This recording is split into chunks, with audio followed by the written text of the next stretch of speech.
पहले stress free कैसे रहें। तो आज आपको पढ़ाई नहीं करनी, ये तो ये भी नहीं आता, मेरा तो ये छूटता चला जा रहा है। और आप देख रहे हैं एकॉन इंस्टीट्यूट फॉर नर्सेज देहरादून। अब हमारा एग्ज़ाम है, तो एग्ज़ाम को कैसे अटेम्प्ट करना है इसके बारे में 2-4 चीज़ें हम डिस्कस कर लेते हैं। पहला, सबसे ज़्यादा हमें स्ट्रेस होगा तो स्ट्रेस फ्री कैसे रहें, हमें नंबर ऑफ़ क्वेश्चंस कितने अटेम्प्ट करने चाहिए। और तीसरा कि अगर जिनका एग्ज़ाम नहीं निकल पाया है या रिज़ल्ट आ गया नहीं हो पाया, उन लोगों को क्या करना है।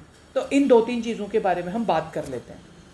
सबसे पहले स्ट्रेस फ्री कैसे रहें। तो आपको क्या करना है, आज आपको पढ़ाई नहीं करनी है, क्योंकि ये जो नॉर्सेट का एग्ज़ाम है या कोई भी कॉम्पिटिटिव एग्ज़ाम है, वो लंबे टाइम की पढ़ाई का रिज़ल्ट होता है, ना कि एक दिन में बहुत सारा पढ़ लेना।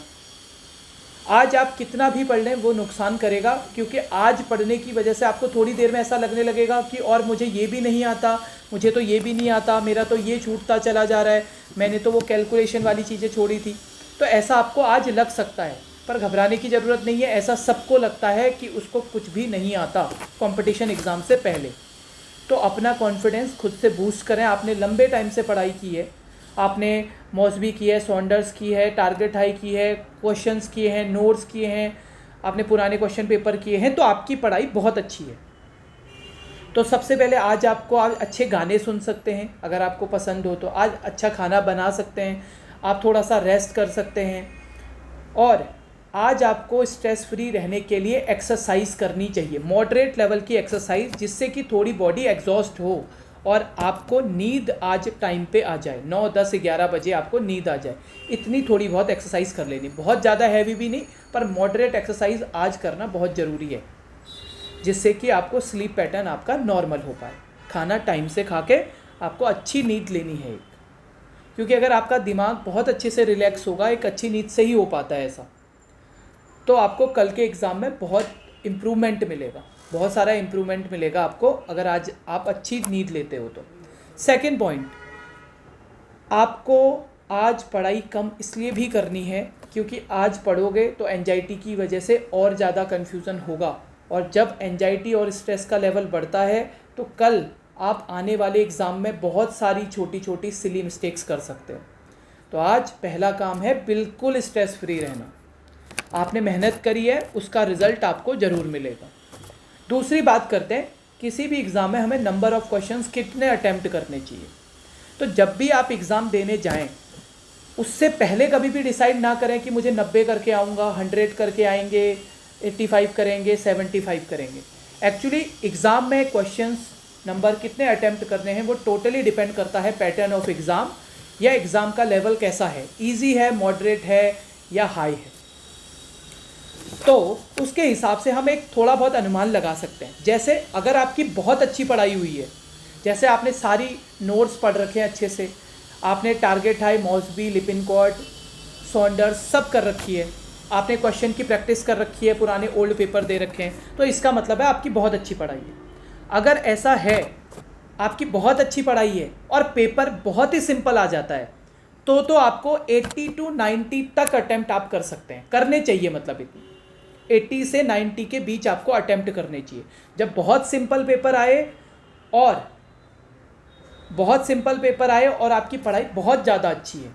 अब दूसरा ये हो सकता है कि बहुत अच्छा पेपर आ गया, बहुत सिंपल पेपर आ गया, पर मेरी पढ़ाई एवरेज है, मैंने पढ़ा तो है पर बहुत ज़्यादा नहीं पढ़ा, तो वहाँ पे आपको क्वेश्चंस के नंबर थोड़े कम करने पड़ेंगे। आप वहाँ पे 70 to 80 या 75 से 80 के बीच जा सकते हैं।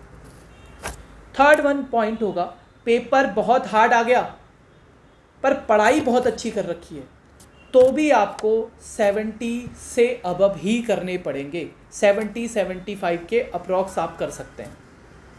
अगर पेपर बहुत हार्ड है और आपको लग रहा है कि आपकी अच्छी पढ़ाई है, केवल बहुत अच्छी नहीं पर अच्छी पढ़ाई है, अब बहुत हार्ड पेपर है पर पढ़ाई एवरेज है, तो आप 65-70 के बीच अटैम्प्ट कर सकते हैं। पर मैं दोबारा से फिर से बोलना चाहूँगा, पेपर में क्वेश्चन कितने अटैम्प्ट करने हैं हमेशा और हमेशा आपको इस बात पे डिपेंड करता है पेपर का लेवल क्या आ रहा है। अगली बात, पेपर में क्वेश्चन अटैम्प्ट करते हुए कैसे अटैम्प्ट करना है पेपर को।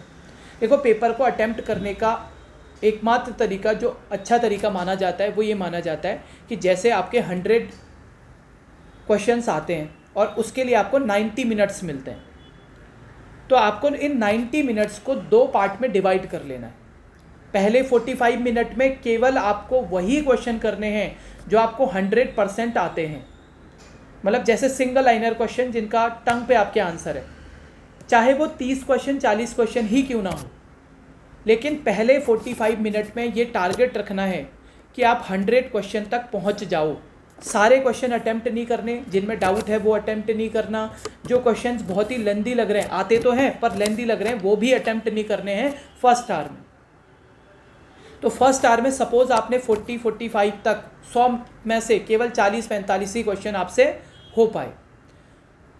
अगले 45 मिनट में अब आपको बचे हुए जो 100 क्वेश्चंस हैं, 100 में से 45 आपने कर लिए, अगले 45 मिनट में आपको डाउट वाले क्वेश्चंस करने हैं जिनमें आपको दो ऑप्शंस में डाउट था, तो उनमें से आपको क्वेश्चन करना है। तो वहाँ पे आपके सही होने के चांस ज़्यादा हो जाते हैं, क्योंकि आपको थोड़ा कॉन्फिडेंस आ जाएगा कि हाँ यार मेरे बहुत सारे क्वेश्चन सही है, और दूसरा दिमाग भी रिलैक्स हो जाता है जब आधा पेपर हो जाता है तब। तो तब आपके पास आप सोचोगे हाँ 40-45 तो हो ही गए हैं, अब मेरे पास 20-30 क्वेश्चन ही करने हैं मुझे, तो मेरे पास इनफ टाइम है और यहाँ पे आपको दिमाग लगाने का भी मौका मिलेगा।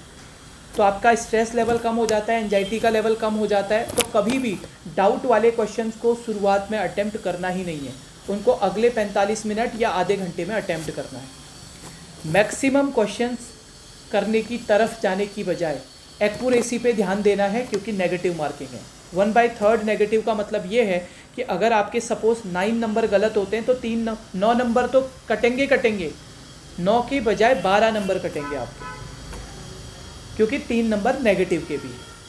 तो नेगेटिव यहाँ पे है और 1/3 होना बहुत बड़ी बात है। तो अटेम्प्ट ज़्यादा तुक्का लगाने पे ध्यान ना दें। नेक्स्ट, सपोज़ कर लो हमने एग्ज़ाम दिया, आई होप आपका एग्ज़ाम बहुत बढ़िया होगा। सपोज़ किसी कारण से हम पास होते हैं तो क्या करना है, सेलिब्रेट करना है, अच्छे से एंजॉय करना है, क्योंकि कोई छोटी सी भी अचीवमेंट मिले तो उसको एंजॉय करना चाहिए। सपोज़ या तो पास होंगे या तो फेल होंगे, दोनों ही कहानियाँ हो सकती हैं। सपोज़ रिज़ल्ट नेगेटिव आता है तो भी घबराने वाली कोई बड़ी बात नहीं है, क्योंकि नर्सिंग में हर 15 दिन में वैकेंसी आती है। आपने कोचिंग करी है, आपने प्रिपरेशन करी है, तो इस बार नहीं तो अगली बार सिलेक्शन होना ही है। नवंबर में नहीं होगा, दिसंबर में होगा। सर ऐसा क्यों? क्योंकि आपको पता है अभी यूपीपीएससी की वैकेंसी हैं बहुत सारी जो आ रखी हैं, आप उसके लिए दोबारा से तैयार कर सकते हैं। BMHRC वाला कोई वैकेंसी आया है अभी, उसके लिए तैयारी कर सकते हैं। नॉर्सेट आ जाएगा अगले अप्रैल में, फिर से दोबारा से नॉर्सेट है, नॉर्सेट 6.0, आप उसके लिए प्रिपरेशन कर सकते हैं। एम्स पटना का SNO वाला कोई पेपर आया है, उसके लिए आप प्रिपेयर कर सकते हैं। ट्यूटर वाले बहुत सारी वैकेंसीज आ रही हैं, एम्स पटना में भी आ रखी हैं, उसके लिए आप तैयारी कर सकते हैं। तो हमारे पास ऑप्शंस बहुत सारे हैं, तो ये निराश नहीं होना है कि पेपर अच्छा होगा या बुरा होगा। अपना 100% देना है, एक्यूरेसी पे फोकस करना है, बहुत ज़्यादा नेगेटिव नहीं करने हैं। हाँ, जब अपना एडमिट कार्ड अच्छे से निकाल लें, प्रिंट अच्छे से कर लें, फ़ोटो या उसमें जो भी इंस्ट्रक्शंस लिखे हैं, अगर ID कार्ड ले जाना है तो ओरिजिनल ID कार्ड ले जाएं, और एग्ज़ाम सेंटर में आधे से 1 घंटे पहले पहुंच जाएं, जिससे कि आपको स्ट्रेस और एंजाइटी और ना बढ़े। कई लोग क्या करते हैं, भागम भाग में जाते हैं, तो उनको आधा से ज़्यादा स्ट्रेस तो इस बात का होता है कि पहुँचेंगे कि नहीं पहुँचेंगे। भागते भागते पहुँच भी गए तो स्ट्रेस का लेवल हाई रहता है, तो क्वेश्चन गलत होने के चांसेस बढ़ जाते हैं। एडमिट कार्ड अच्छे से संभाल के रखना है, अच्छे से एग्ज़ाम को अटेम्प्ट करना है, तो ये चीज़ें आपको बहुत अच्छे से ध्यान रखनी है। बाकी all the best, good luck for your exam. आप अच्छे से एग्ज़ाम दें, सेलेक्ट हों। Thank you.